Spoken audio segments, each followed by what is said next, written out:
Représentez graphiquement une droite. Y égale 3. Si vous savez que ça vous donne une droite horizontale à la hauteur 3, vous pouvez automatiquement aller la tracer dans le plan cartésien. Si vous voulez absolument avoir une démarche, y égale 3. Pour représenter graphiquement une droite, il faut se faire une table de valeurs. Vous choisissez les valeurs que vous voulez pour votre variable indépendante, donc votre x, et vous allez faire le calcul. Mais y égale 3, il faut que je remplace le x, il n'y a pas de x. Bon, on n'a pas le choix. Y vaut 3 partout. Et lorsqu'on place les points dans le plan cartésien, je vais faire des bonds de 1 à la hauteur. J'ai le point 0, 3, 1, 3, 2, 3, et on relie les points. Fait que ça va nous donner une droite horizontale à la hauteur 3. Fait que vous faites une droite, vous passez de bord en bord de votre plan cartésien.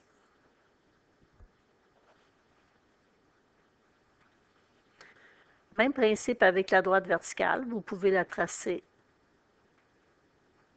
sans faire de table de valeur. Si vous voulez faire une table de valeur, bien là, vous n'irez pas écrire 0, 1, 2, 3 là, comme valeur de x. Vous n'avez pas le choix. X vaut 4, y, vous pouvez mettre n'importe quoi.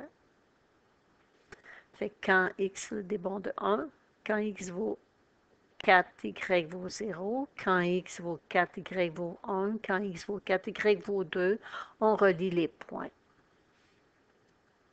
Donc, ça va nous donner une droite verticale qui passe à x égale 4.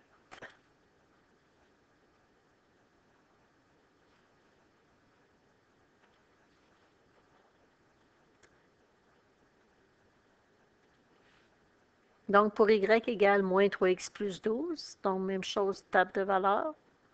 Je me donne différentes valeurs à x. Mais le y, je ne peux pas mettre n'importe quoi, là. Je vais aller mettre le résultat du calcul. Donc, quand je remplace le x par 0, moins 3 fois 0 plus 12, le résultat que ça me donne, c'est 12. Si je remplace le x par 1, moins 3 fois 1 plus 12, ça me donne 9. Puis si je remplace le x par 2, moins 3 fois 2 plus 12, ça me donne 6. Donc, des bonds de 1 sur l'axe des x, des bonds de 3 sur l'axe des y. C'est vous qui décidez. J'aurais pu prendre des bonds de 2. C'est juste que je n'ai pas 6 carreaux. Fait que quand x vaut 0, le y vaut 12. Quand x vaut 1, mon y vaut 9. Quand x vaut 2, mon y vaut 6. Donc, j'ai 3 points. Je vais les relier. Donc, faites-vous une droite qui passe de bord en bord de votre plan cartésien. Pour la forme générale, vous pouvez, si vous voulez, isoler votre variable y, ensuite faire une table de valeurs, mais ce n'est pas obligatoire parce qu'on peut avoir 2 points qui sont importants sur la droite, qui est l'abscisse à l'origine puis l'ordonnée à l'origine.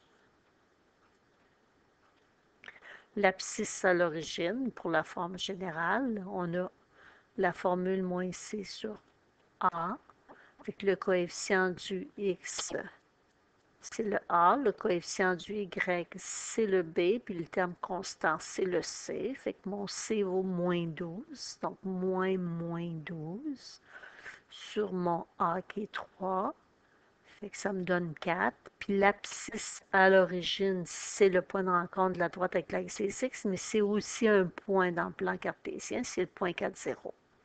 Puis l'ordonnée à l'origine,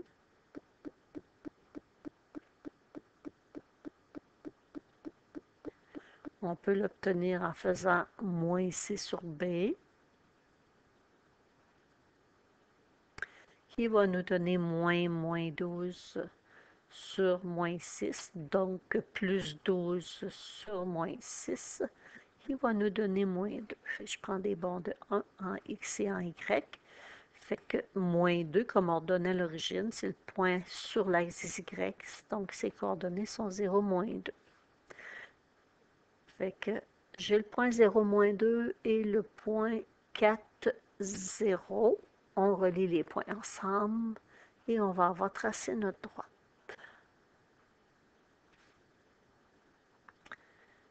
Pour la dernière équation, qui est sous la forme symétrique, même principe, on pourrait aller isoler notre variable y, mais quand on a la forme symétrique, en dessous du x, c'est notre abscisse à l'origine, puis en dessous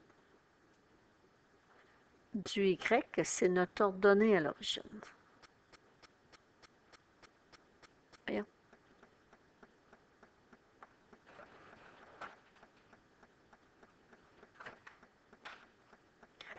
Donc ici, mon a vaut 5, puis mon b vaut moins 1. Fait ici, le a, c'est l'abscisse à l'origine, ça me donne le point 5, 0. Et le b, c'est l'ordonnée à l'origine, fait que ça me donne le point 0, moins 1.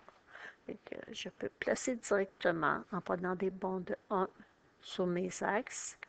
J'ai le point 5, 0 et le point 0, moins 1 que je peux mettre directement dans mon plan cartésien et je relie les points.